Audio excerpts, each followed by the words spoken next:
And this is the problem of H.C. Verma book, chapter 5, problem number 16.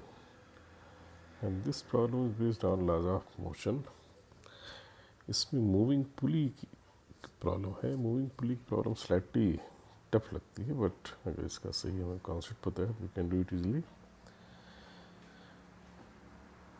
इसका figure कुछ इस तरह से है. ये प्रॉब्लम दी हुई है, इसको मैंने यहाँ इस फॉर्म में दिखा दिया.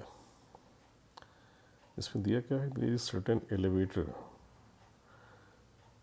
जिसकी सीलिंग से थ्रू स्प्रिंग बैलेंस एक पुली कनेक्टेड है. पुली से एक लाइट थ्रेड पास हो रहा है, लाइट एंड इनएक्सेसिबल. ये थ्रेड्स के एंड्स पर, इस थ्रेड के एंड्स पर दो मासेस हैं, M1 M2. ये हमें दिए गए हैं.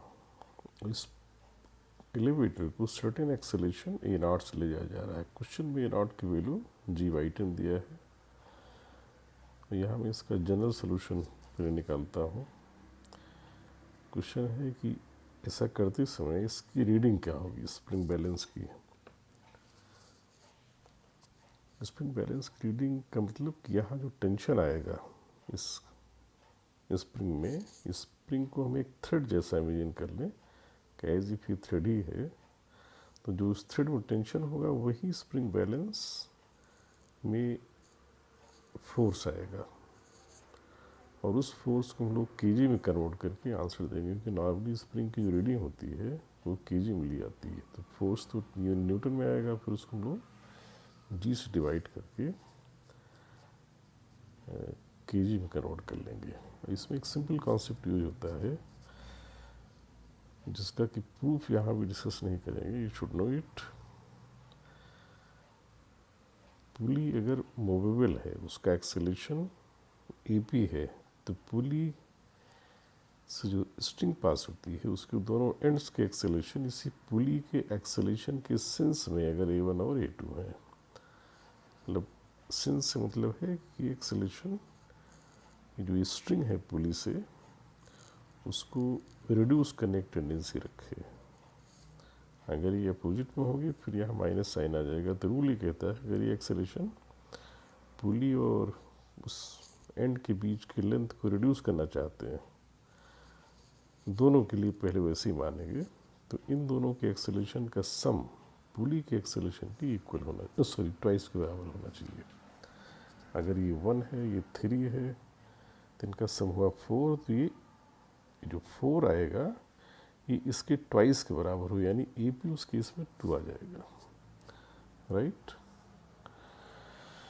तो इस कॉन्सेप्ट को यूज़ करना होगा और ये कॉन्सेप्ट यूज़ करना होगा. पुली जब मासलेस होती है तो पुली में भले ही एक्सेलरेशन क्यों ना हो, पुली पर नेट फोर्स 0 होना चाहिए. जो भी मूविंग ऑब्जेक्ट्स हैं उनमें एक्सेलरेशन होने के बावजूद अगर उनमें एक मास नहीं है तो उस पर नेट फोर्स 0 होगा. उससे क्या होगा कि पुली को जो थ्रेड खींच रहा है, इसे मान लो फोर्स पी से खींच रहा है, उस पुलिंग फोर्स का काम यहाँ स्प्रिंग का फोर्स करेगा.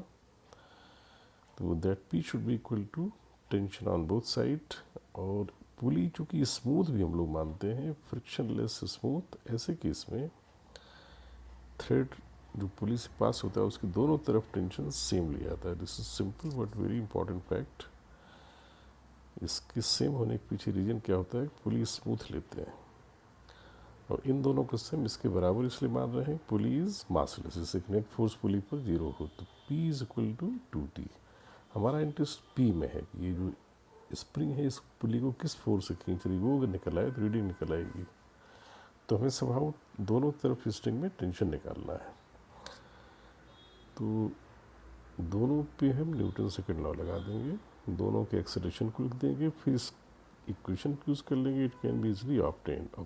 बल्कि यहाँ मैं इसका एक जनरल रिलेशन में निकाल देता हूँ, जो कि अगर याद है तो इस स्पेशल केस में डायरेक्टली आंसर भी निकला जा सकता है. तो इसका सोल्यूशन देखते हैं. अगर पहले का फ्री वाई डायग्राम देखें तो ऊपर यहाँ इस ब्लॉक पे देखें, टी ऊपर दिखाया जाएगा, M1 जी नीचे दिखाया जाएगा. राइट. ये M1 है ये. तो T माइनस M1 जी अपॉन M1, इसका ऊपर एक्सेलरेशन हो गया इसी तरह से ये m2 है, basically it is not 2m, it is m2। और ऊपर फोर्स इसमें T है, नीचे है m2g डिवाइड बाई इसका मास इक्वल टू A2। तो A1 प्लस A2 यहाँ से रिप्लेस करेंगे इस इक्वेशन में, तो फाइनली ये इक्वेशन मिल जाएगी। और यहाँ से ये इक्वेशन आ जाएगी। And this is not difficult to remember, ये जनरल रिजल्ट आ गया कि अगर इस पुली को A0 एक्सेलरेशन से पुल किया जा रहा है तो यहाँ दोनों तरफ जो थ्रेड में टेंशन आएगा वो इस एक्सप्रेशन से निकाल सकते हैं, राइट।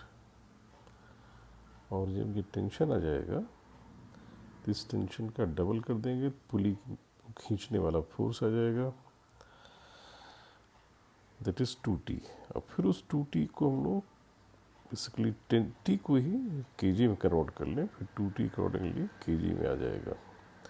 तो ऐसा करेंगे, जो वैल्यूज़ इससे वर्मा बुक में दी गई हुई है 1.5 kg and 3 kg, A0 G/10 दिया है, तो T की वैल्यू आ जाती है 22 न्यूटन, यानी 2.2 kg फोर्स। इसको G से यानी 10 से डिवाइड कर दें तो kg में आ जाएगा ये।